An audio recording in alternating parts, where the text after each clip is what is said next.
Bom, mas eu volto a falar do professor Isaac Costa. Ele é também mestre em Direito pela FGV, bacharel em Direito pela nossa faculdade. E agora vem um dado curiosíssimo do currículo dele, que causa um certo espanto.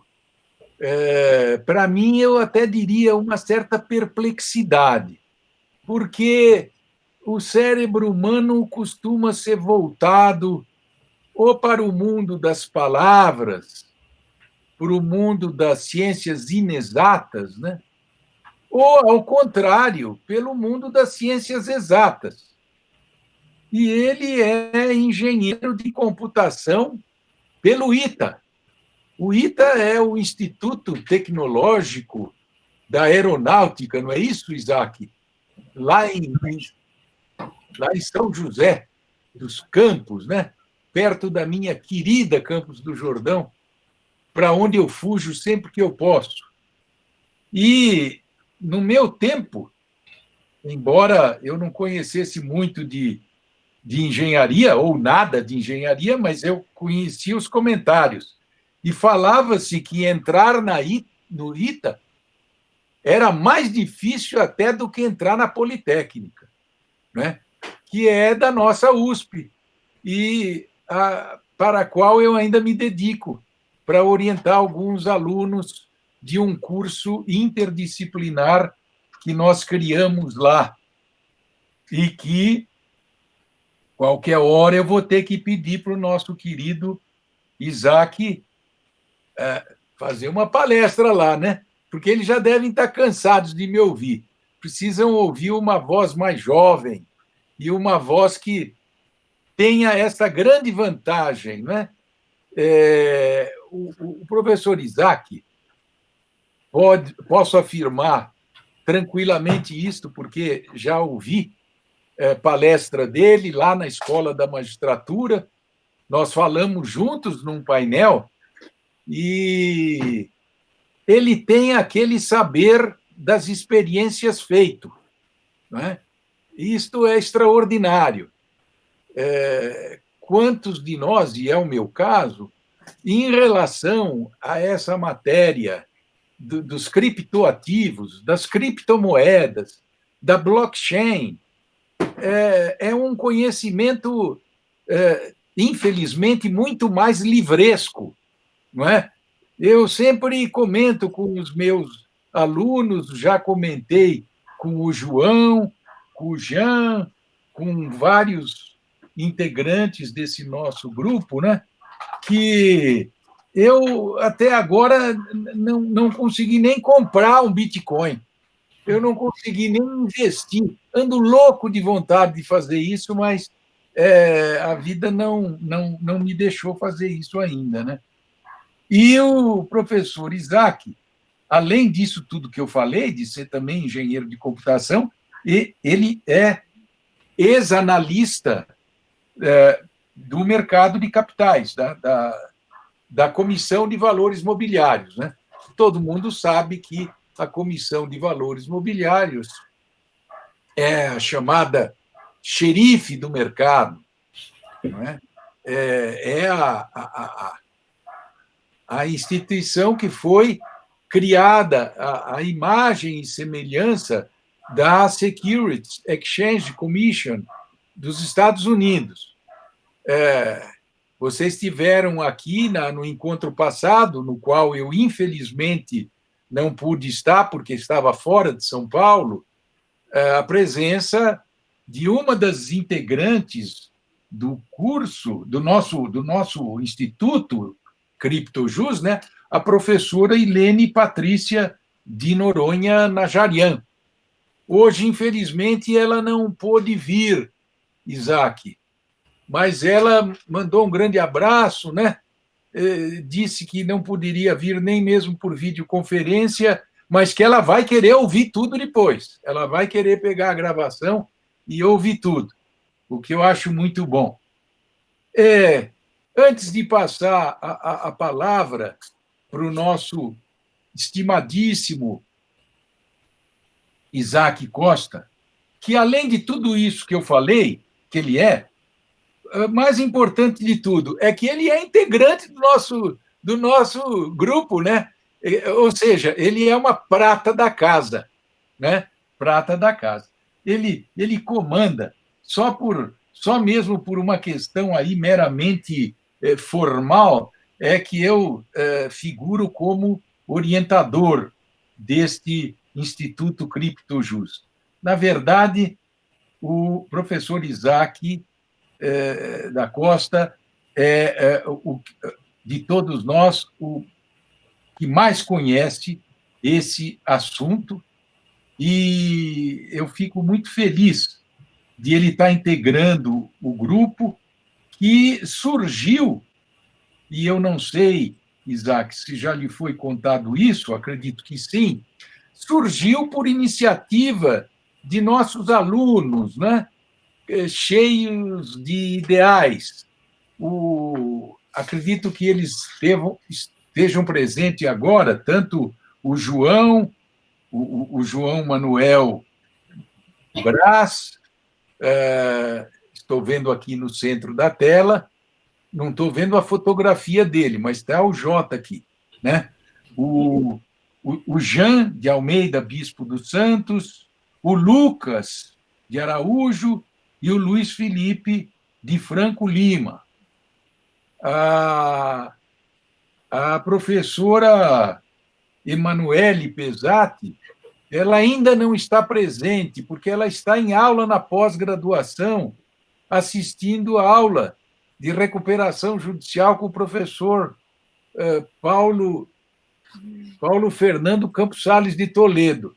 Eu não sabia que o professor Paulo é tão exigente assim, que não libera os alunos um pouco antes do horário. Eu vou falar com ele, vou dizer, olha, eu indico a sua cadeira para orientando os meus e depois você não os libera. E eu fico na mão. Vou achar ruim com ele. Bom, mas, ditas essas coisas todas, e renovando os meus agradecimentos, eu pergunto aos João Manuel, ao Jean, ao Lucas, se querem fazer uso da palavra para algum aviso de praxe, para alguma comunicação que seja essencial, ou se eu posso, de imediato, passar a palavra para o professor Isaac. E o professor Newton disseram que nós podemos começar. Então tá bom. Meu caro Isaac, era escusado dizer, né, o quanto eu me sinto feliz por estar fazendo aqui, às vezes, de mestre de cerimônias, né, da sua palestra. Eu queria ter estado presente aí, mas uma semana com 3 sessões no tribunal, uma eu já tive hoje por videoconferência, terei mais 2, quarta e quinta, eu fiquei com uma semana bastante carregada.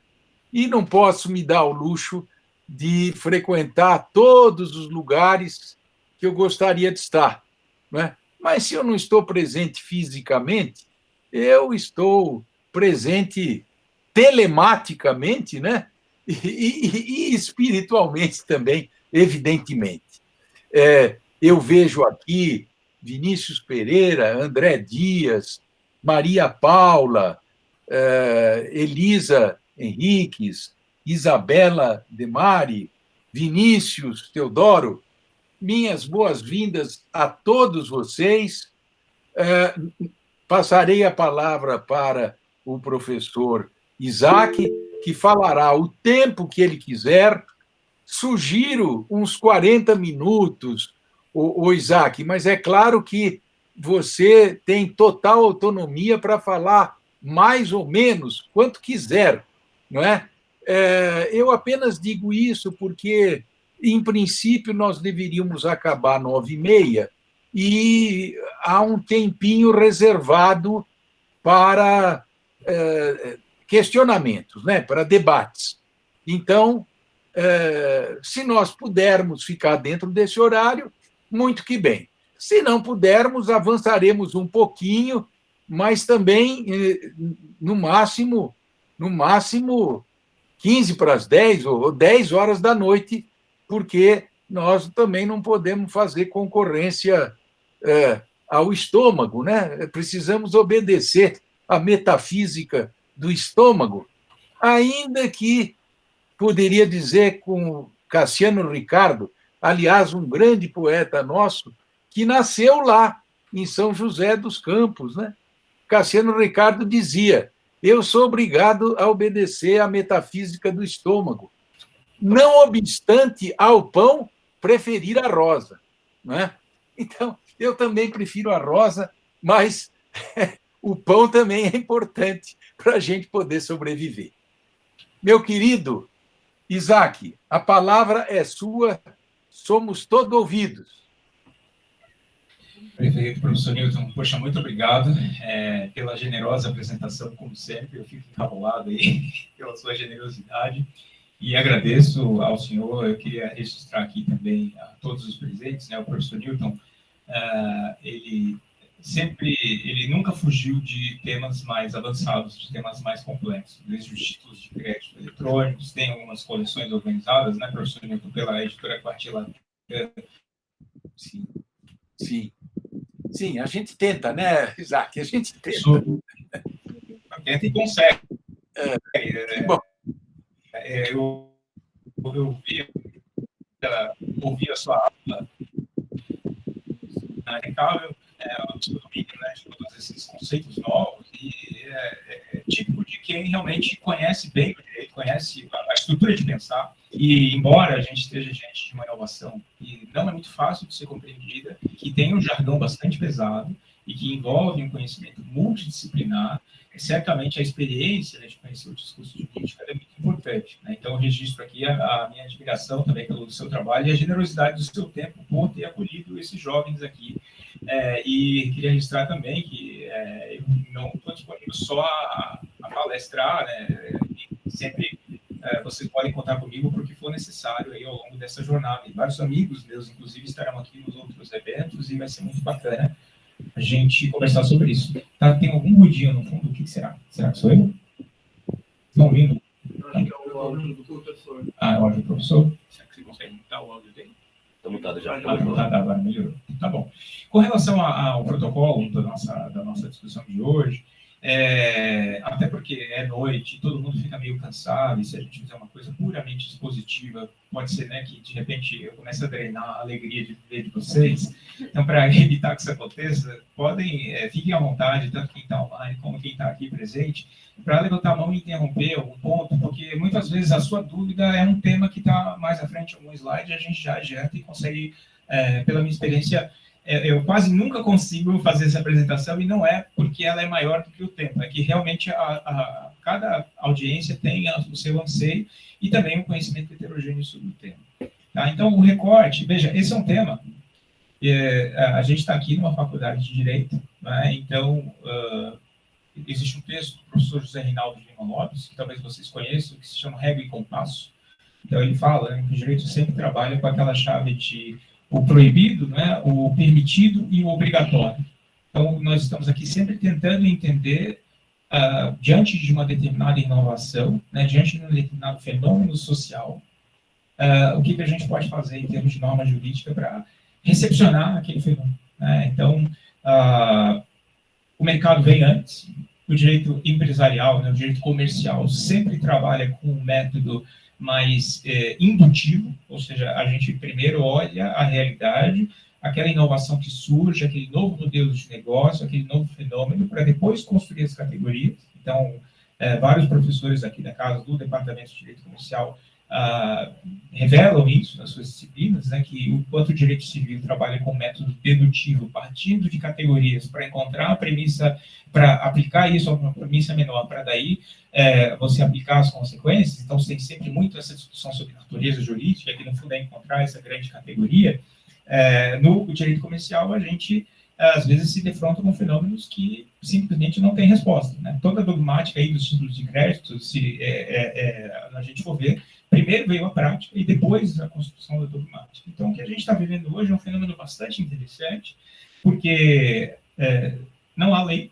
A gente está falando de um mercado que tem volumes, que tudo bem, você pode até questionar o montante desses volumes, as informações que são divulgadas sobre esse mercado, mas a gente tem um número enorme de transações que são realizadas, empresas reguladas que já estão oferecendo esses produtos para os seus clientes. Então, a título de ilustração, existe uma gestora no Brasil chamada Hashdex, que criou um fundo negociado em bolsa, cujo ticker de negociação é Hash11. Esse fundo, ele procura acompanhar um índice que foi constituído pela Nasdaq, o Nasdaq Crypto Index, e esse fundo fez tanto sucesso que hoje ele tem mais cotistas do que o próprio BOVA11, que é um fundo passivo que tenta replicar o índice Bovespa, que é uma das formas mais baratas e mais práticas de você investir no mercado de ações, simplesmente de forma passiva, replicando o mercado. E, graças a esse sucesso, dentre os outros produtos da Hashdex, eles hoje têm $1 bilhão sob custódia.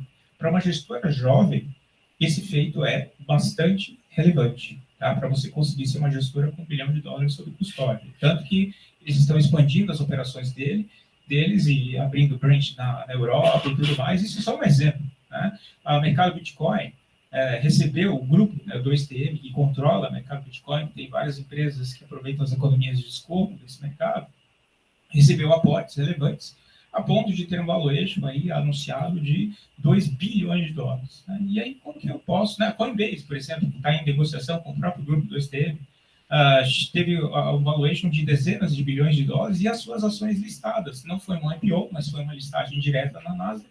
Como eu posso ter empresas com esse tipo de valor de mercado, com essa complexidade do seu portfólio de serviços, atuando sem que aquele serviço financeiro esteja enquadrado em nenhuma categoria? Ele não é valor imobiliário, ele não é moeda, né? Em alguns casos, na verdade, em todos os casos, não é derivativo, porque se fosse derivativo, teria que ter o registro na autoridade competente, né? Então, a primeira pergunta que surge nessa discussão é: poxa, será que o direito precisa dar alguma resposta? Será que o Estado precisa meter a mão nisso? Se sim, por quê? Se não, por quê? Essa é a primeira pergunta que a gente traz hoje. Se você quer passar para o próximo. Por que eu escolhi aquela imagem, né, do macaquinho com raio laser? Alguns de vocês talvez já saibam de antemão qual é a razão dessa imagem, né, da apresentação, mas mais para o final, se a gente tiver sucesso aí no uso do tempo, a gente vai falar do fenômeno que são os NFTs, né, que são imagens e que, na verdade, é o ponto de contato entre o que a gente vai falar hoje e a propriedade intelectual, né? Surgem novos modelos de negócio para que eu possa monetizar os direitos patrimoniais de uma produção artística, né? Então, em última análise, hoje, se eu preciso, por exemplo, vender os direitos de uma música, normalmente a gente não tem isso, né? Eu tenho uma venda em atacado do catálogo de canções de Bob Dylan para um determinado fundo, né? O catálogo dos Beatles, lá que teve a treta com Michael Jackson, que Michael Jackson comprou os direitos dos Beatles e por aí vai. Hoje, eu não consigo, né? Eu tenho uma certa dificuldade, vamos supor que um artista deseja fazer um crowdfunding para financiar a gravação do seu álbum. Isso é até possível hoje, mediante uma vaquinha e alguma coisa do gênero, mas eu tenho dificuldades para operacionalizar tecnologicamente esse financiamento, de modo que aquelas pessoas que me deram dinheiro vão dividir os royalties comigo de forma perpétua, por exemplo, ou que elas possam fazer a cessão desses royalties. Então, a gente tem modelos de negócio que, em princípio, não tem nada a ver com essa tecnologia, mas que estão sendo favorecidos por conta dessa tecnologia. Esse slide que está projetado aí, que vai ser compartilhado por vocês pelo grupo, imagina, tem uma seleção de livros, tá, na Amazon. Não ganho dinheiro nenhum, tá, gente, com esse link da Amazon. Foi simplesmente uma questão de comodidade de eu selecionar as obras em inglês e português, que têm abordagens jurídicas e não jurídicas sobre o tema. Então, é uma curadoria permanente que eu faço. Sempre que eu tenho um item novo, eu coloco lá nessa lista e compartilho com vocês. Tá? Então, vocês vão ver lá, e, enfim, naveguem, vejam a data, vejam o índice e vejam se aquele livro faz sentido para o que vocês estão pesquisando. É óbvio que, aqui fica uma ressalva, né? Quando a gente tem um conhecimento que está em formação, os livros, eles têm o conteúdo mais desatualizado, se você parar para pensar, né? O mercado é o que está expandindo as fronteiras. Então, você conversar com agentes de mercado, você trabalhar com aquilo, você desenvolver modelos de negócio é a fronteira. Aí nós temos artigos científicos que estão sendo explorados por universidades, né, trabalhos de pesquisa, trabalhos de conclusão de curso, pesquisas de mestrado e doutorado, e também temos uma das fontes relevantes de pesquisa sobre esse tema são artigos de mídia especializada. Então, no Brasil, a gente tem o portal do Bitcoin, a gente tem o BeCrypto, a gente tem o Livecoins, a gente tem portais especializados, temos o Future of Money da Exame, né? E também a mídia tradicional, o Valor Econômico, Estadão, sempre tem notícias sobre o tema. Então, muitas vezes, você até consegue identificar algumas tendências e entender melhor algum fenômeno em uma notícia jornalística do que em um artigo acadêmico. Tá? Quando eu fiz a minha pesquisa de mestrado, que foi sobre algoritmos que negociam em bolsa, você vê os primeiros artigos acadêmicos, como eles não tinham que artigos acadêmicos citar, e citavam muitos ou estudos patrocinados pelo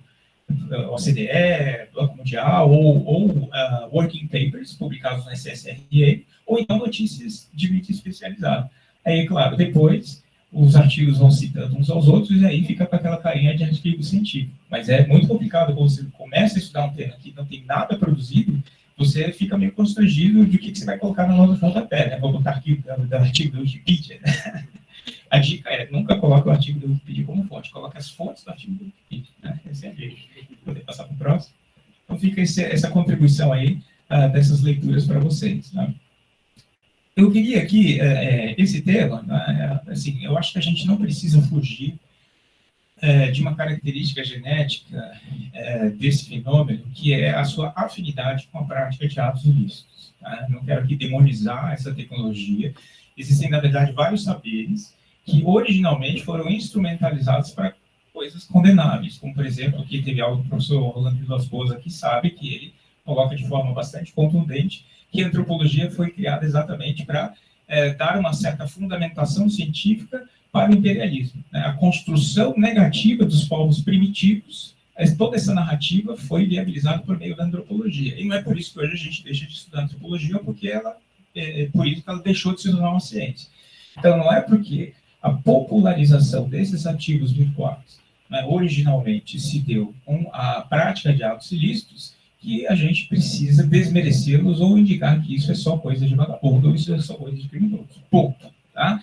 Mas eu quis começar por esse exemplo, até porque em um slide mais à frente fica uma recomendação para quem gosta de multimídia, não é? Tem um filme, e que eu já posso adiantar que ele é daqueles filmes feitos para televisão com orçamento meio baixo, então não é aquele filme muito bom, assim, mas é um filme com uma história fiel ao que aconteceu e educativo. Ele se chama Silk Road. É um filme que está disponível na Amazon Prime Video. Ele dramatiza exatamente a criação de um mercado de venda de produtos ilícitos, principalmente drogas. Começou com venda de drogas, mas depois começou a vender qualquer coisa. Órgãos, eu digo não órgãos de igreja, órgãos tipo rim, fígado, essas coisas assim, tá? Enfim, mercenários, e tudo que você pode imaginar de coisas ilícitas, de mercadorias ilícitas, era comercializado nesse mercado. E aí, nesse slide, né, eu pergunto a vocês, né, qual que é o grande problema, né, se eu quiser hoje, em 2022, criar um mercado para vender coisas ilícitas. Né? Eu quero vender drogas, eu quero vender material protegido por propriedade intelectual, sem autorização, eu quero vender livro pirata, quero vender, por exemplo, eu faço a sua dissertação de mestrado, né? Faço a sua tese de doutorado. Né? Qual que é o grande problema de eu vender coisas ilícitas hoje pela internet? O que pode dar errado se eu quiser montar um business desse? Quem me dá uma ideia das pessoas que estão presentes aqui? Pode ser vocês. Né? Facilmente rastrear. Exatamente o que eu vou rastrear? Qual que é o problema desse rastreio? Punição. Punição.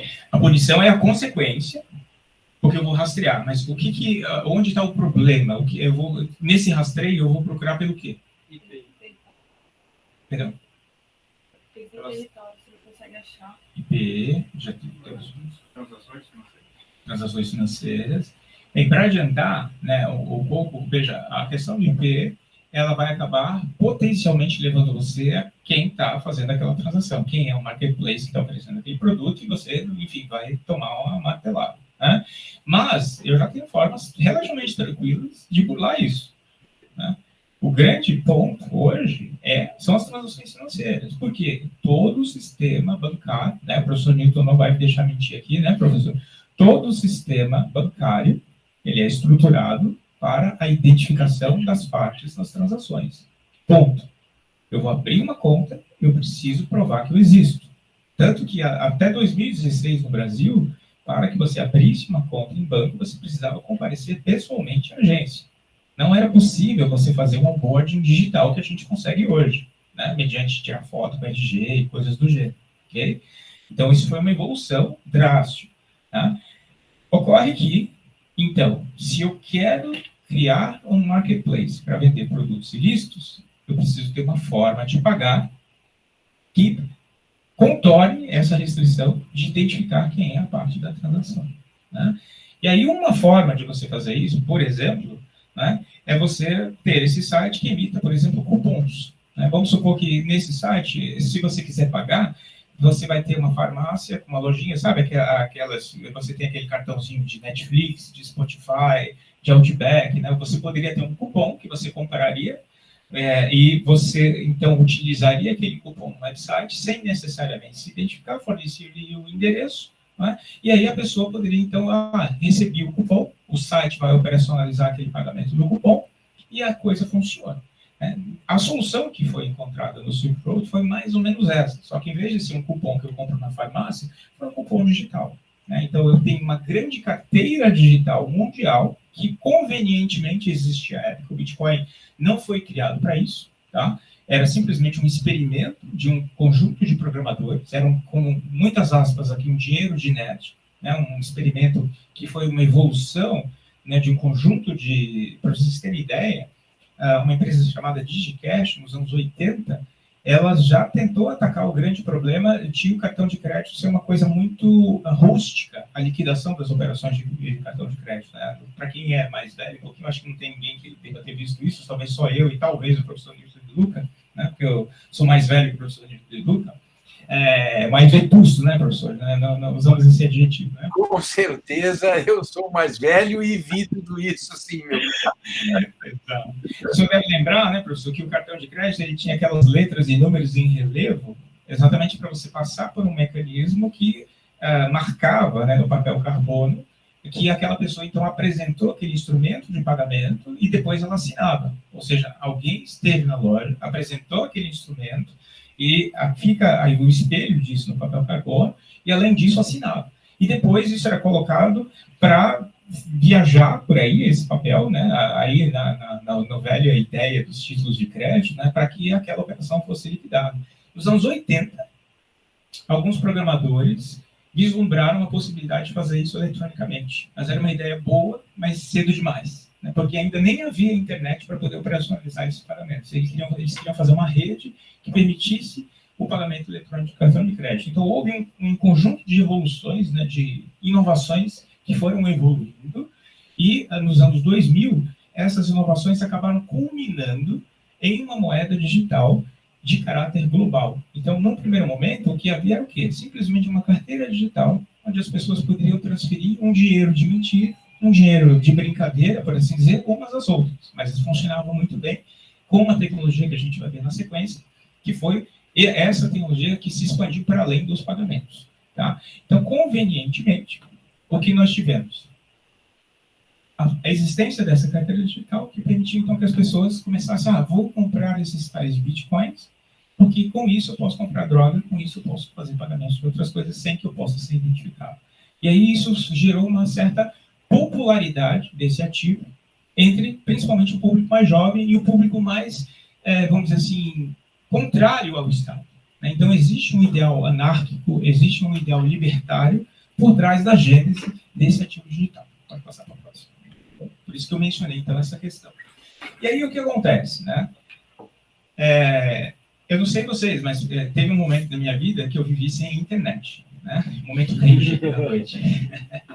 Eu fiz o vestibular sem internet. Né? E, na verdade, 2 anos da minha faculdade sem internet. Então, eram tempos difíceis. Tudo era mato. Né? E, num determinado momento, alguém me apresentou, olha, para você acessar essa tal de internet, você tem que instalar um navegador, né, ela na época era o Netscape Navigator Gold 3, né? E aí você se loga, você entra, coloca o endereço do site e entra. Nossa, meu Deus, né? E aí, finalmente, eu comecei a ver letras de músicas, comecei a baixar meu primeiro MP3, enfim, saudades, hashtag saudades. E aí, para eu poder acessar, né, esses serviços online, em nenhum momento eu precisei colocar o meu nome completo, meu RG, meu CPF, né? Então, de forma análoga, essa carteira digital, essa rede, que foi a primeira rede que foi criada com essa tecnologia, para eu me conectar a essa rede, eu não preciso, na verdade, até hoje, fornecer os meus dados, né? Se eu quero fazer uma transferência para o Jean, simplesmente o Jean cria uma carteira, né, ele cria um código dentro dessa rede, umas credenciais de acesso, e utiliza um cliente para criar essas credenciais de acesso. Eu tenho a minha carteira com as minhas credenciais de acesso, e eu posso fazer uma transferência de X bitcoins por Jean, e no mundo real ele me dá dinheiro. Então eu faço, né, para quem estuda aí os crimes financeiros, eu tenho a operação de dólar cabo, que é aquela operação em que eu tenho a moeda real aqui no Brasil e uma transferência em dólar em outro país. Então, são duas transações que se espelham, né? Então, o que eu tenho aqui é um criptocabo, em última análise, né? Uma transação em reais, por alguma razão, a gente está fazendo esse câmbio entre moeda fiduciária e um ativo digital numa outra carteira. Só que essa transação com ativo virtual não precisaria necessariamente ser uma operação de câmbio. Por exemplo, o Jean poderia ser um programador, né, um desenvolvedor de software, e eu estou contratando os serviços dele para desenvolver alguma coisa para mim. Eu estou pagando o salário dele em bitcoins, por exemplo. Né? E tem muita gente hoje, nos dias de hoje, recebendo dinheiro em cripto, tá? E recebendo seus salários em cripto. Nômades digitais que estão morando em diversos países e que, para facilitar os pagamentos, estão recebendo esses valores, né, em cripto. Tá? Então, originalmente, esse sistema foi criado para que você não precisasse se identificar. Entretanto, não é correto afirmar que essas transações são anônimas. Por quê? Porque o seu código, eu não sei quem está por trás da máscara. Mas o sistema foi estruturado, e a gente vai ver na sequência por quê, para que eu tenha uma transparência a respeito das transações que estão acontecendo. Tá? A gente vai ver que para esse sistema funcionar, a grande diferença dele de um banco de dados tradicional, do sistema de pagamentos brasileiro e de todos os sistemas que a gente conhece, é o fato de que eu não tenho uma única cópia custodiada por uma entidade central. Fala assim, descentralização, exatamente por quê? Porque eu tenho um conjunto de participantes, pode ser qualquer um, podem ser participantes pré-selecionados, que custodiam esses dados. Então, essas pessoas já compartilham de antemão essas informações, e por isso elas têm uma visibilidade sobre as transações que estão dentro daquela base de dados. Então, por essa razão, se eu descubro quem é a pessoa que está por trás do endereço 1234556, então eu sei todas as transações que aquela pessoa fez ao longo do tempo. Então, é uma quebra de sigilo pior que o sigilo bancário, né? Porque o sigilo bancário, o que eu tenho? Uma ordem judicial que vai, então, quebrar aquelas transações, né, dentro daquelas instituições financeiras indicadas, e eu vou ter uma transparência, né, pontual, mediante uma determinação judicial. É a única situação em que eu vou ter essa quebra. Se eu revelo para o mundo quem é o beneficiário de uma determinada carteira, todas as pessoas que têm acesso àquele ledger vão saber, aquela base de dados, vão saber quem é aquela pessoa que está por trás disso. Não é à toa que existem algumas empresas hoje que se especializaram no seguinte serviço. Elas conseguem mapear algumas carteiras que estão associadas à prática de atos ilícitos. Tá? Então, elas têm uma espécie de cadastro negativo. E elas estão vendendo um serviço de que, olha, se alguém está se apresentando a você, está pedindo que seja feita uma transferência, né? Está querendo transacionar com você, e você tem dúvidas, né, sobre a idoneidade daquela parte, então você faz uma consulta e eu te digo se é uma carteira associada a atos ilícitos ou não. Inclusive, essas empresas também vendem, na verdade, elas disponibilizam gratuitamente relatórios sobre o estado da prática de crimes envolvendo criptoativos. Né? Algumas delas são CipherTrace, Chainalysis, que é a mais famosa, Elliptic, Compliant Vantage. São empresas que são especializadas em analisar essa estrutura de transações. Por quê? Porque eu tenho uma transparência plena das transações, mas eu não sei quem são os beneficiários finais. Tá? Então, por isso, o correto, a mensagem desse slide, é você dizer que essas transações, elas são pseudônimas e não anônimas. Então, muita gente fala, Bitcoin é anônimo, Bitcoin não, na verdade é pseudônimo. Porque se eu descobrir quem está por trás, acabou. Você perdeu a sua transferência, o seu sigilo bancário e perdeu para sempre. Né? Porque aquela transação vai ficar ali para sempre, então sempre eu vou saber que você fez aquelas transações. Tudo bem? E aí, gente, nós estamos falando de pagamentos internacionais. Né? Por que esse assunto ele é muito importante? Né? O professor Nilton tem aqui uma disciplina na graduação, que eu recomendo vivamente para os alunos do quinto ano, que é a disciplina de comércio eletrônico. Né? É uma das raras ocasiões em que a gente tem a oportunidade aqui no lado do São Francisco de estudar esse tema. Né? E é um tema bastante interessante porque ele traz várias questões envolvendo a celebração de contratos dentro de uma relação de consumo bastante sui generis. Né? E hoje nós estamos vivendo uma verdadeira revolução no sentido de o desenvolvimento do mercado dos meios eletrônicos de pagamento. Tá? Então, se você analisa os credenciadores, né, também conhecidos no mercado como adquirentes, caso da Cielo, da Rede, da GetNet, Mercado Pago, PagSeguro, né, eles estão tendo que se reinventar, porque boa parte das receitas que esses players eles, tinham decorria da taxa de desconto que eles cobravam dos estabelecimentos comerciais, da taxa de desconto do cartão, ou da antecipação daqueles valores a receber. Né? E hoje você tem um mercado que está sendo impulsionado por imperativa de concorrência, dado pelo Banco Central. O Banco Central está tomando várias medidas para promover a competição nesse setor, e essas empresas de pagamento estão tendo que fornecer serviços conexos para aumentar suas receitas. Por exemplo, software de gestão financeira para pequenas e médias empresas. Né? Até mesmo algum tipo de apoio, de coach, de educação para, junto com o software, um serviço de capacitação do estabelecimento empresarial, coisas do gênero. Então, temos que reinventar e, inclusive, também atuar em outras linhas de crédito.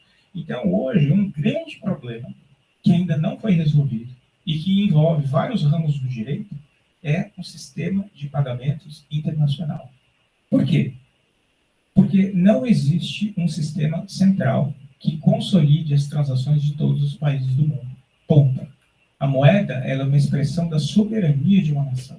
Né? Então, é muito difícil. Hoje, a gente usa o dólar para fazer uma triangulação. Eu quero fazer uma operação de câmbio para uma moeda exótica. Normalmente, eu faço uma triangulação em dólar, porque a dólar está presente na maior parte das reservas internacionais de todos os países, certo? Só que ninguém voluntariamente vai chegar, quer saber, vamos fazer o seguinte, na hora da gente fazer qualquer transação internacional, vamos colocar tudo em dólar? Quando a gente faz isso, nenhum governo vai declarar isso expressamente, né? Porque você está abrindo mão da sua soberania em termos da comunicação financeira, da comunicação monetária com todos os demais estados soberanos. Né? Então, existe uma briga geopolítica, inclusive, com a China. Né? Por que a China está investindo tanto na digitalização da sua moeda? Exatamente porque ela vê esse gargalo, no sentido de que nós não temos um sistema de pagamentos internacional e ela já está criando uma infraestrutura para que seja muito mais fácil operacionalmente eu utilizar o yuan digital versus o dólar tradicional. Tá? Então, por que a China hoje é o país que tem a sua moeda digital de Banco Central no estágio mais avançado de desenvolvimento? A gente tem a China em primeiro, talvez a Suécia, com o Krona em segundo lugar. Acho que Bahamas tem uma moeda digital, mas, enfim, é um caso que não é tão relevante assim. Mas, exatamente, a China ela está investindo exatamente para ter poder geopolítico, para que o yuan se torne língua franca nas trocas internacionais. Tá? E hoje, para quem enfim, não conhece tanto desse tema, nós temos uma forma de comunicação entre as instituições financeiras do mundo que foi instituída em 1973. Um consórcio de instituições financeiras do mundo criou o protocolo SWIFT, né? Um ano após o professor Nilton entrar na nossa faculdade aqui. Eu tenho certeza que já tem o dedo dele aí nessa criação do protocolo SWIFT, certo, professor? E esse protocolo ele é usado até hoje, é claro, ele tem desenvolvimentos, né? Ele tem modernizações, mas, no fundo, envolve uma troca de mensagens. Né? Se eu quero fazer uma operação e mandar dólar para o exterior, eu não vou colocar um envelope de dólar e mandar num malote por um avião, porque eu vou fazer uma comunicação entre os estoques de dólares que os dois países têm, e eu vou ter uma escrituração dizendo, olha, aqui eu vou baixar dólar, aqui eu vou fazer um débito, e aqui você vai fazer um crédito. Então, é uma operação contábil em dois livros contábeis de dois países diferentes, e essa operação é viabilizada por meio de uma mensagem. O problema é que você tem um custo para fazer isso e um tempo de processamento. Tá? Então, por que nesse slide tem esses 3 ícones? Porque quando a internet começou a se tornar cada vez mais popular e as pessoas começaram a querer comprar e vender coisas pela internet, principalmente envolvendo pessoas em países diferentes, surgiu esse problema. Como eu vou fazer um pagamento em dólar? Né? A primeira resposta qual foi? Vamos usar um cartão de crédito internacional. A segunda resposta qual foi? O PayPal falou, não, vamos criar uma carteira digital em que eu posso carregar um saldo e a partir dessa carteira você paga utilizando o saldo. Né? E graças a isso, essa inovação do PayPal, o eBay se tornou o que é o eBay, a Amazon se tornou o que é a Amazon. Durante muito tempo o PayPal nos salvou em termos de transações internacionais, tá? Para pessoas que estavam fora dos Estados Unidos. Tá? Pode passar para o próximo? Esse slide, na verdade, é só uma pequena provocação de algumas manchetes bastante curiosas. Tá? Eu, quando costumo falar sobre esse tema, eu adoto uma postura mais científica, no sentido de, assim, eu tento evitar a euforia, tento evitar uma crítica também muito demonizante, tá? Mas, assim, é muito chato mesmo a gente ir em alguns eventos e as pessoas ficam falando várias palavras que são complexas e, às vezes, não estão sendo utilizadas no seu contexto adequado e você sai dali se achando burro, né? Porque, poxa, tem uma revolução acontecendo e eu não consigo fazer parte dela porque eu não tenho esse jargão, eu não domino esse idioma novo, tá? Então, eu acho que a gente não precisa ficar tenso com isso, porque esse mundo, ele é um mundo ainda em ebulição, é um mundo ainda em formação. A gente vai ter um processo de decantação das ideias e é natural que haja uma seleção daquelas ideias que são melhores. Né? E a gente, inevitavelmente, vive uma bolha. Tá? Não dá para a gente negar isso. Né? Na verdade, são várias bolhas.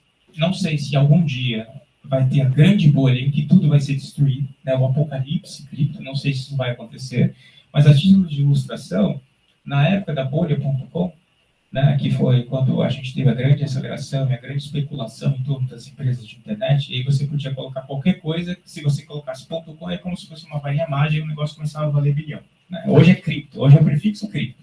Antigamente era o sufixo .com. Né? E a Amazon, as ações da Amazon, chegaram a sofrer uma desvalorização de 90%. Tá? E mesmo assim a Amazon sobreviveu.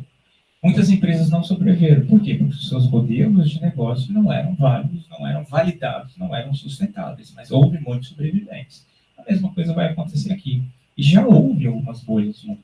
Né? Se nós pararmos para pensar, em 2017, quando o Bitcoin chegou a valer 20 e poucos mil dólares, houve uma desvalorização de 80% ao longo de 2018. Né? O grande inverno cripto. Né? E depois houve uma aceleração a partir disso por N razões, e hoje a gente tem esse ativo sendo negociado a cerca de 40 mil dólares. Tá?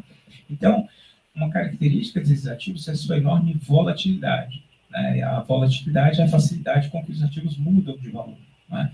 Então, a gente precisa ficar atento que é um ativo de risco, né? E o professor Newton acho que fez muito bem. Se ele não tem tempo, né, não tem condições de parar e fazer uma análise detida do risco, é melhor não investir. Essa definitivamente é uma decisão muito sábia. E é uma decisão difícil de ser tomada nos dias de hoje, porque tudo leva você a achar que você está ficando de fora de uma grande festa. Então, se você não tem cripto, você é cringe, né? Você é arriscado demais, enfim. Né? E quando, na verdade, o correto é realmente você fazer uma análise adequada do risco. Às vezes você não tem nem patrimônio, nem condições de você investir em ações, você está partindo para um ativo que é mais arriscado do que renda variável. Né? Hoje eu tive a oportunidade de falar com um repórter que está fazendo uma matéria para um portal de finanças, e ele falou, quanto do portfólio de um indivíduo, de uma pessoa, você acha que ela deveria alocar em cripto? Eu falei, olha, em princípio 0. Como assim você não gosta de cripto? Não, porque a pessoa ela tem uma série de perguntas que ela tem que fazer antes de chegar nessa. Ela tem que dizer, olha, quanto eu vou colocar em renda fixa? Quanto eu vou colocar em renda variável? Da renda variável, eu vou colocar em quê? Né? Até você chegar num ativo mais arriscado. Tá? Mas, infelizmente, as pessoas não passam por isso. Então, a gente tem notícias que são muito boas, de projetos que estão despontando, de instituições financeiras que estão compreendendo que existe um valor a ser gerado por meio dessa tecnologia, mas a gente também tem muita coisa ruim, e muita coisa que não faz sentido, como os macaquinhos coloridos, que as pessoas estão alucinadas e ficam comprando esses macaquinhos coloridos. Né? Mas aqui é uma questão talvez um pouco mais filosófica, talvez para não dizer antropológica, né? Por que um ministro do Supremo Federal decide comprar, por exemplo, um relógio de 800 mil reais? Né? Quem precisa de um relógio de 800 mil reais? As pessoas compram. Né? Existe uma ideia aí de consumo conspícuo, uma ideia de afirmação de uma posição de status social. Existe, essa é uma das hipóteses por trás do que leva alguém a pagar 10 milhões de dólares numa imagem de um macaquinho colorido. Mas existe também um modelo de negócio por trás disso. Muitas pessoas aqui em São Paulo compram títulos de clubes famosos, certo? Compram títulos do Paulistano, do Pinheiros, né? E por aí vai. Por que as pessoas pagam para ter acesso a esses clubes? Porque representam um círculo restrito que vai te dar alguns benefícios. Primeiro, você vai estar num estado social que você só vai ver pessoas que você quer ver dentro de um determinado círculo social. Né? E segundo, você vai ter benefícios dentro daquele círculo. Então, quem compra, por exemplo, os macaquinhos do Bored Ape Yacht Club, tem, por exemplo, festas exclusivas, uma mansão que foi comprada para eles, só para eles fazerem festa, tem eventos, vai ter agora uma série que vai ser feita, não sei se pela Netflix ou pela Disney, e aí eles vão ter participação dos royalties dessa série, eles vão poder discutir entre si o roteiro da série, o andamento dos personagens. Então, na verdade, você tem uma experiência, uma jornada de usuário que está associada à posse de um item digital. Então, é ingênuo quem acha que eu estou simplesmente comprando uma imagem de um macaquinho colorido. Existe toda uma narrativa por trás, um conjunto de produtos e serviços associados à posse desse item digital. Tá? Então, já adiantando um pouco, né, esse conceito ele existe porque um dos ativos virtuais que foram criados é exatamente os NFTs, Non-Fungible Tokens. Non-Fungible, no direito, todo mundo é muito mais confortável com esse conceito de infungível, né? Aqueles bens que não podem ser trocados por bens de mesma espécie, quantidade e qualidade. Né? Cada um de nós é infungível, né? A gente é insubstituível, né? Embora em alguns casos a gente não seja tratado assim, né? Nas relações de trabalho, às vezes até mesmo em relações afetivas. Né? Mas enfim, fecha-se esse parêntese, partindo do pressuposto que todos nós somos infungíveis, o que a gente pode fazer? A gente pode criar uma representação digital de qualquer bem que seja infungível, né? Uma obra de arte, a La Gioconda, que está exposta lá no Louvre, um vídeo sobre essa nossa sessão, né? Teve um cineasta que esses dias ele fez um NFT das pedras do rim que ele expeliu, pedras de rim, do cálculo renal que ele expeliu. Tem coisas de mau gosto, mas tem coisas de bom gosto, né? Coisas úteis. Tá? Mas o fato é que as pessoas criaram, elas na verdade descobriram o direito de propriedade, se você parar para pensar. Né? Porque, em princípio, um bem no mundo real, você tem uma projeção, uma ordem normativa que atribui a um sujeito de direito a propriedade daquele bem. O direito talvez seja um dos metaversos mais antigos que existe. Né? A primeira linha lá do Código Civil nada mais é do que a sua certidão de nascimento no metaverso. Né? Todos nós somos sujeitos de obrigações, né, e direitos da ordem civil. E a gente fica hoje, né, não estou dizendo que, não estou sendo anacrônico e dizendo que os romanos já pensavam em metaverso, pelo amor de Deus. Mas o fato é que essa ideia de que existe uma ordem imaginada, né, que é sustentada por uma narrativa que nós compartilhamos, e que dentro dessa ordem a gente tem projeções de pessoas e projeções de bens do mundo real, esse não é um conceito novo. Né, e o metaverso é exatamente isso. Pois bem, ficam aqui algumas dicas de alguns filmes, né? Como eu disse, o Silk Road é um filme da Amazon, né? Não é dos melhores, mas é um filme ok, dá para se divertir um pouquinho, né? Com um pouco de boa vontade. No meio, um filme já bem mais legal, né? Um filme que se chama O Jogo da Imitação. Ele é um jogo ele é um filme que dramatiza a vida do Alan Turing, que é o pai da computação, o matemático Alan Turing. Para quem não sabe da história, tudo bom? A professora Newton Emanuele acabou de chegar aqui conosco e a gente vai pegar o professor Paulo Campos Salles de Toledo na saída, né, para pegar com ele, porque ele fica segurando seus orientantes.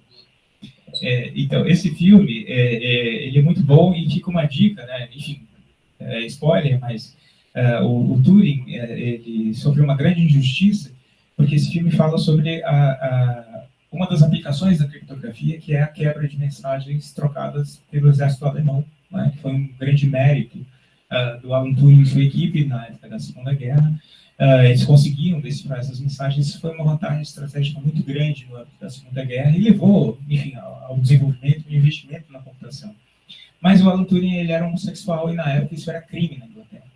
Então, ele foi submetido a um processo de castração química que acabou levando, enfim, a vários problemas, e ele se suicidou, diz a lenda, comendo uma maçã envenenada com cianureto, e o logo da Apple, que é a maçãzinha comida, é uma homenagem a esse suicídio de Alan Turing, que foi o pai da nossa computação.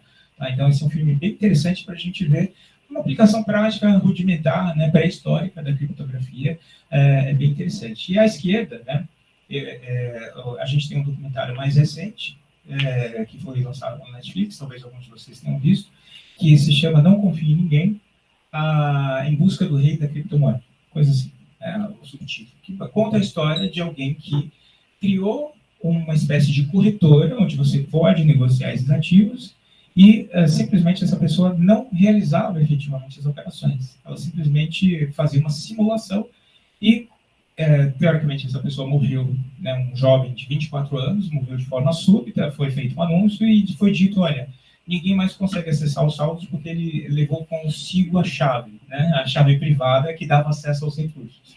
E aí, o equivalente a 190 milhões de dólares, vaporizou, né, e as pessoas foram tentar achar aquelas carteiras onde estariam guardados aqueles recursos, ainda que inacessíveis, para saber se esses recursos estavam lá, e eles não estavam. Né, porque a pessoa simplesmente pegava esse dinheiro e desaparecia com esse dinheiro. Né, um esquema clássico que eles chamam de exit scam, né, ou exit scam é o gênero, e das espécies é o que a gente chama de puxada de tapete. Né, então, você cria todo um mito, né, cria toda uma ideia e depois você puxa o tapete e desaparece com o dinheiro das pessoas. Tá? Basicamente, essa é a ideia. Então, esse documentário ele é bastante interessante para que a gente entenda os riscos. Tá? As pessoas têm um meme, né, que é uma pintura antiga que tem uma moça renascentista segurando um alienígena. Já viram? Amiga, me segura que eu quero fazer alguma coisa. Né?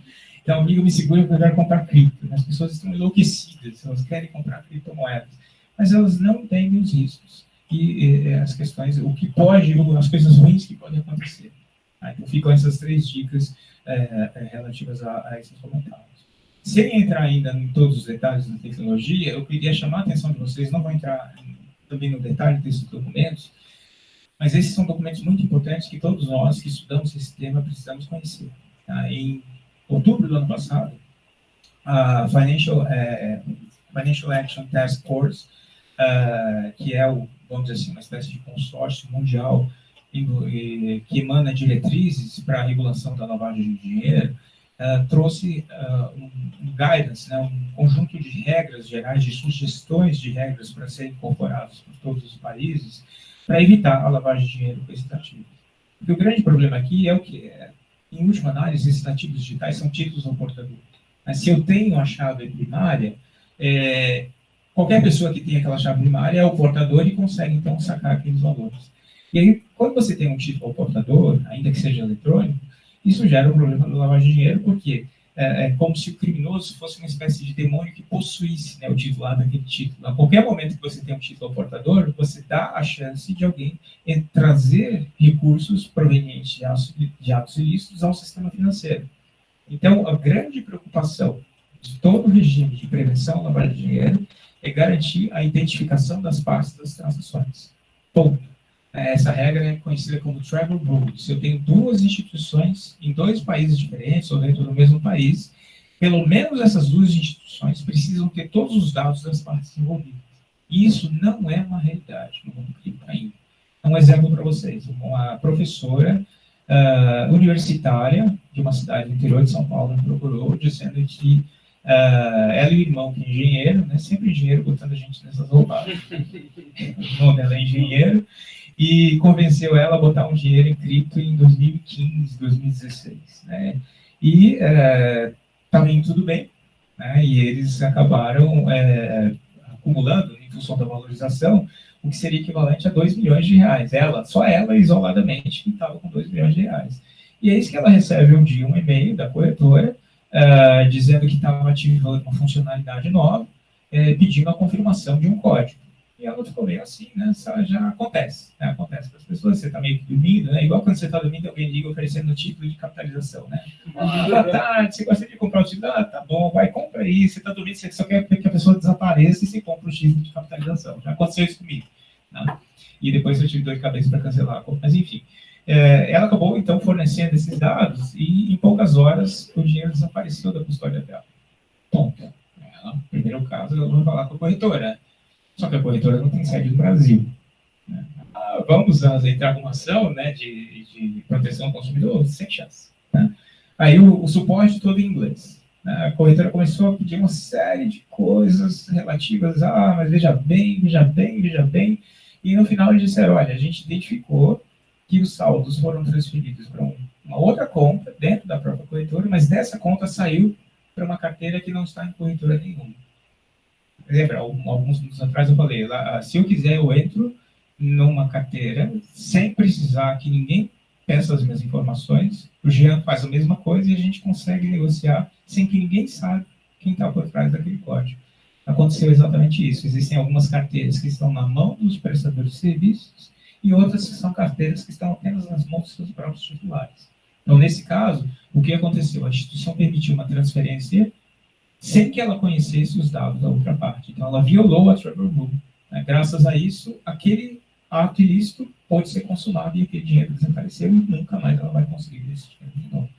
E eu já tive a oportunidade também de conversar em alguns casos de pessoas que tentaram recuperar ativos.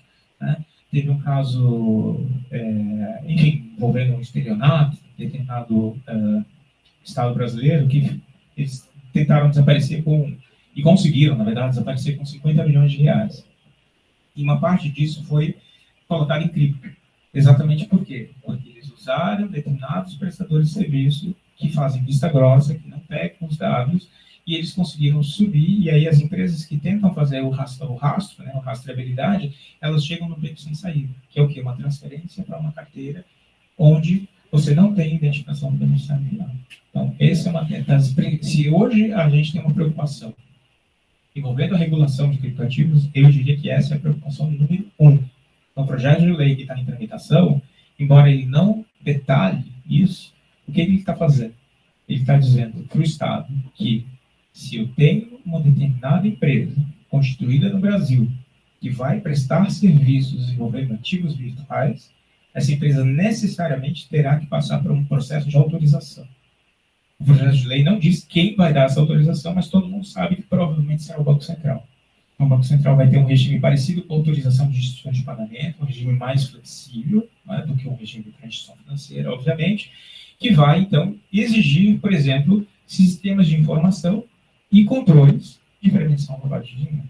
Tá? Então, provavelmente, o detalhamento dessa regulação, para atender as diretrizes do GAFI, né, que é a sigla em francês, vai se dar em nível infralegal e não em nível legal. Você tem uma pergunta, Jovem? Fique à vontade, por favor. Estou meio curioso com uma questão. Por favor. Como que você chama? Stefano. A gente está muito focado em cripto, mas querendo ou não, né, golpes financeiros do sistema tradicional também estão acontecendo doidados. Sim, com certeza. Eu estava falando aqui com ele lá e foi por isso que a gente falou, me lembrou muito o golpe que minha mãe deu na semana passada, que é o golpe do Pix e do WhatsApp. Perfeito. As pessoas clonam, né, a identidade do WhatsApp, se fazem nem parecer, clonam, né? Nem clonam, né? Pegam só o número, botam sua foto e de repente você tem um avatar no metaverso. Perfeito. Exato. Concordo com você. É que a grande vantagem, não digo vantagem, né, mas a grande diferença aí é que você tem pelo menos a possibilidade de rastrear dentro do sistema financeiro para onde foi. Só que se a pessoa abriu essa conta num laranja, aí quem falhou? A instituição que deixou você abrir a conta em nome do laranja. A instituição que não diligenciou para que o processo de identificação da parte fosse o melhor possível. E essa instituição não poderia ser, né, do mesmo jeito?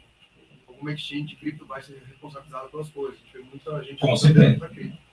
A instituição financeira também não deveria passar pelo mesmo processo? Ela tem que passar pelo mesmo processo e se for detectado que ela tem uma falha nos controles internos, ela vai sofrer sanções.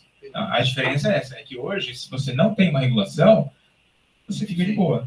Né? Agora, se você tiver uma regulação e começa a acontecer isso de forma frequente, ou mesmo num incidente isolado, você tem atuação, no caso do Banco Central, em cima desse tipo de instituição. Mas eu concordo com você que existe, sim, essa sensação, não digo de impunidade, né, mas de abandono, né, por parte das instituições. Muitas pessoas, por exemplo, eu tive um amigo que, infelizmente, ele foi sequestrado, um sequestro relâmpago, o carro dele não é blindado, botaram a arma na Giovanni Gronchi, levaram ele para a favela lá de Paraisópolis e começaram a pedir para ele fazer Pix elevado e o banco ligando e ele com a arma na cabeça, dizendo confirma e vai, né? E aí ele passou para vários estabelecimentos, ele passou o cartão para vários estabelecimentos, ficou lá, eles pegaram ele 7 da noite e liberaram ele só 3 da tarde, né? Ainda ficaram fazendo terror, né? Botar um tiro na cabeça, o cara ficou transtornado, né? E aí, o que ele pode fazer? Ele confirmou as transações, só que agora, numa investigação, a gente pode tentar ver para onde foi esse dinheiro, né? Para tentar ver de alguma forma as partes que estão envolvidas. Se você, e eles tinham maquininha, tá? Os assaltantes tinham maquininha para ele passar o cartão, tinha maquininha, né? E aí ele passou o valor coagido na maquininha e agora tem que ver para que estabelecimento comercial, para que CNPJ foi. E às vezes você vai ver, eu tenho tido notícias de algumas instituições, principalmente instituições um pouco mais desleixadas, algumas fintechs, que você tem a abertura de contas de CNPJ, de pessoa jurídica que o endereço não existe. Entendeu? O endereço que você vai lá, não tem nada lá. Tem um mínimo de diligência no processo de abertura de conta. Isso é um problema. E aí? Né? Isso não é um problema do mundo cripto, ponto. Né? Então a gente não precisa demonizar o mundo cripto aqui. É que a ausência de regulação, ela sequer te dá a oportunidade de ir atrás.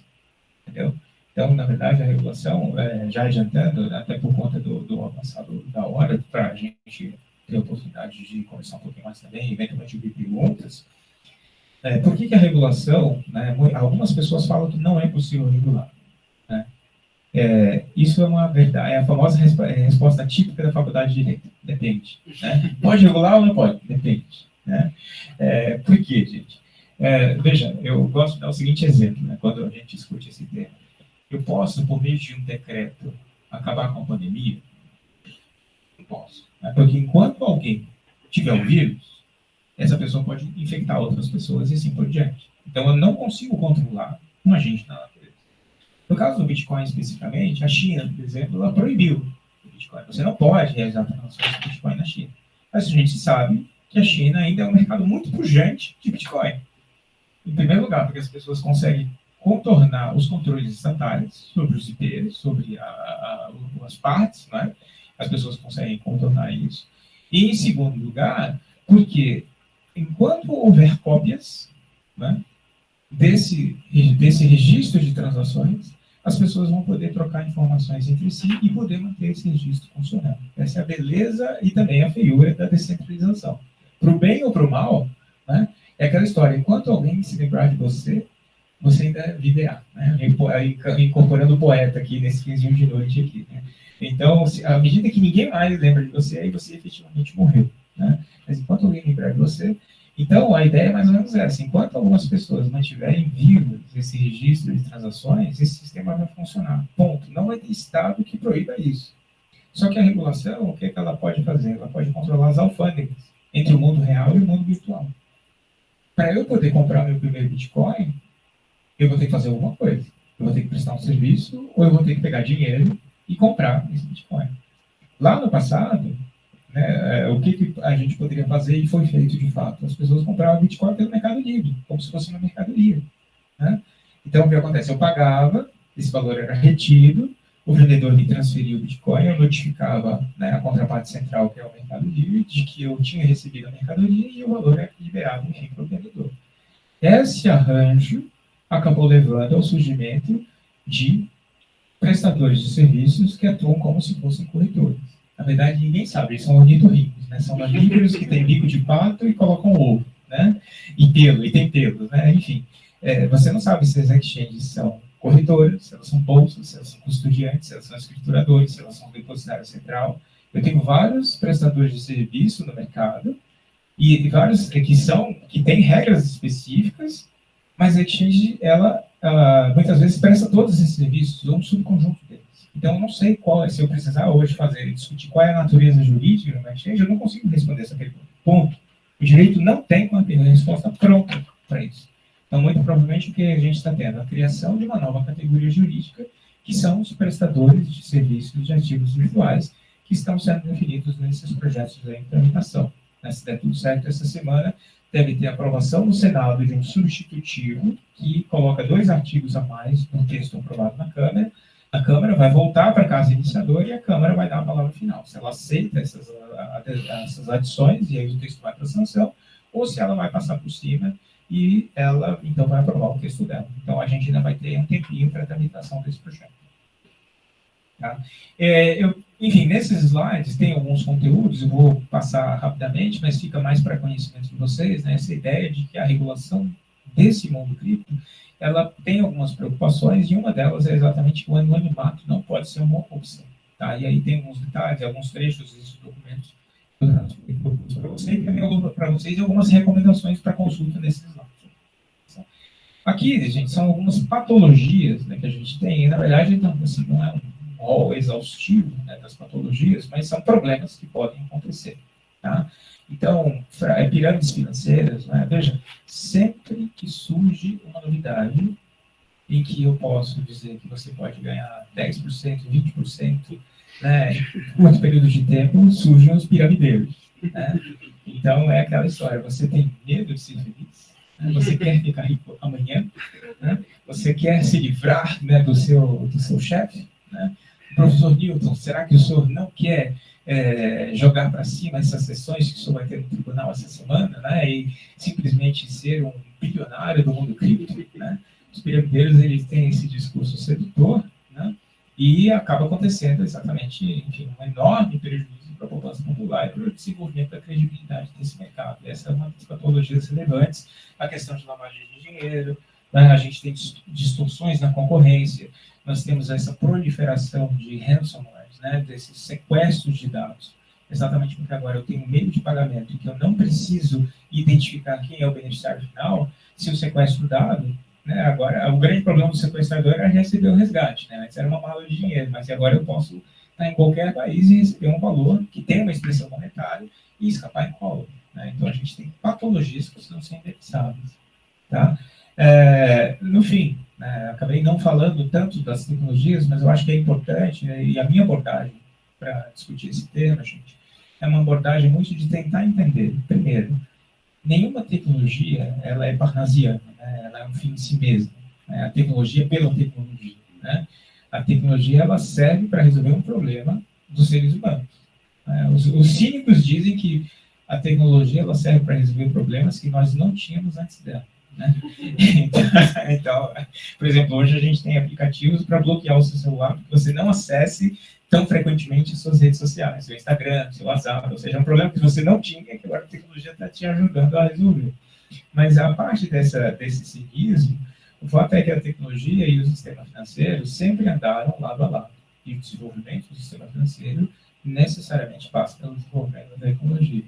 E, se eu puder dar alguma contribuição para esse debate, os gargalos que nós ainda temos em matéria de sistema financeiro estão elencados nesse slide. Né?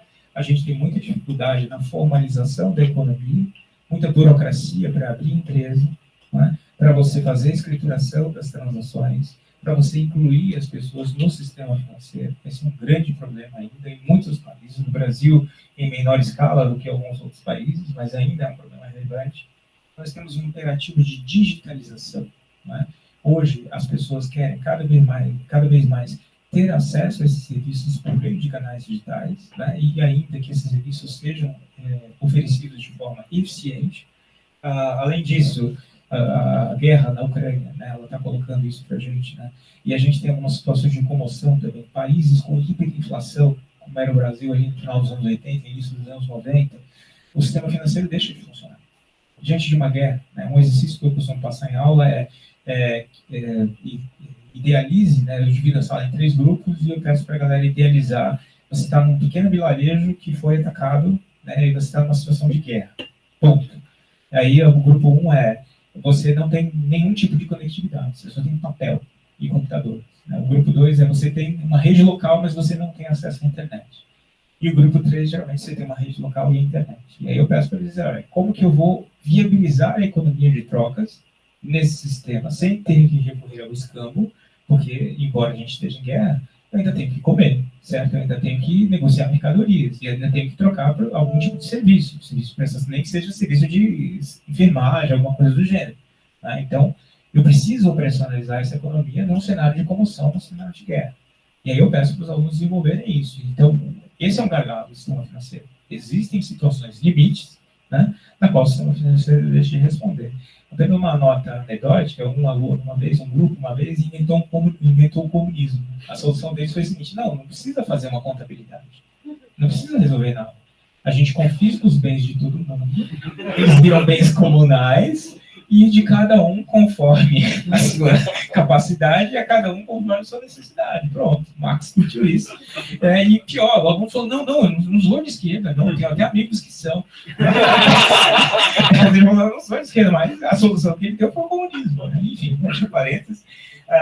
Existe uma questão grande relativa à privacidade, à segurança das transações, e talvez o principal problema que essa economia pretenda resolver é o problema da desintermediação, que é o fato de que o mercado financeiro hoje, aqui eu não quero ser cínico, mas já sendo, né, o mercado financeiro ele tem muitos vendedores de facilidades que não necessariamente oferecem um valor relevante nos serviços que eles prestam. Hoje mesmo, uma entrevista no Valor Econômico, aí para todo mundo ler, o Luiz Barsi, né, que é um grande investidor brasileiro, bilionário, que fez fortuna com dividendos, investidor no mercado tradicional, ele falou que, olha, ninguém deveria investir em fundos de investimento.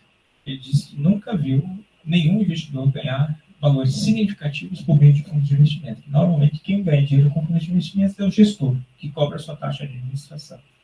E essa afirmação ela é corroborada com o fato de que, se você vê as estatísticas de rentabilidade dos fundos de investimento, poucos deles vencem a seu próprio parâmetro de referência.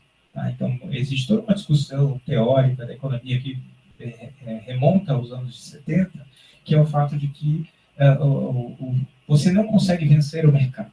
É chamada hipótese do mercado eficiente. Então, tem algumas anedotas que até falam que, se eu tiver um macaco vendado que fica jogando dardos para escolher os ativos, existe a probabilidade de que esse macaco ainda ganhe um gestor de portfólio profissional. Né? Porque, no fundo, você tem características tão aleatórias no mercado que você não consegue, no médio e no longo prazo, por conta de aspectos estatísticos, vencer o mercado. É por isso que surgiu toda a indústria de fundos passivos. Então, se você quiser ter uma exposição em renda variável, você compra BOVA11. E você dorme e esquece, porque BOVA11 vai replicar o índice Bovespa. Então, quando você vê na exame que a bolsa subiu 60%, no fundo, se você tivesse comprado em BOVA11, você vai subir 60%. E não necessariamente se você estivesse escolhendo, vou comprar Bradesco, vou comprar Vale, vou comprar isso, você conseguiria essa rentabilidade de 60%. É uma ilusão de controle, né? Então, muitas vezes, essas pessoas que vendem cursos sobre o mercado, que vendem, não, você consegue, vai lá, você usa o gráfico, você usa isso, você usa análise de sentimentos, todo dia tem um método novo, né, para você ganhar dinheiro, né? Só que muitas vezes quem ensina isso ganha dinheiro como? Vendendo curso, né? Então, existe um ditado no mercado que, se você sabe ganhar dinheiro operando, você ganha dinheiro operando, e não ensinando as pessoas a operar. Tá? No último slide, talvez, eu acho. Tá, então, gente, acabei que não falei muito da tecnologia em si, mas eu acredito que vários dos colegas que me sucederão terão a oportunidade de dizer o que é essa tecnologia. Talvez o Bernie tenha falado um pouquinho, fica tranquilo, mas basicamente aqui, o que eu estou elencando para vocês seria o seguinte, né? Como a gente optou por esse recorte de direito e economia, em última análise, eu vim de uma área que não é jurídica, então o professor Nilton colocou muito bem que não é comum, né, que uma mente formatada por saberes exatos consiga navegar os saberes inexatos. O famoso depende. Para mim, demora um pouco essa ideia de que não existe verdade, o que existe é uma narrativa que você constrói. Né? Então, eu criei as minhas heurísticas para poder sobreviver nesse mundo. Né? Então, uma delas é, sempre que eu olho uma norma jurídica, eu penso que ela é uma resposta a um problema potencial.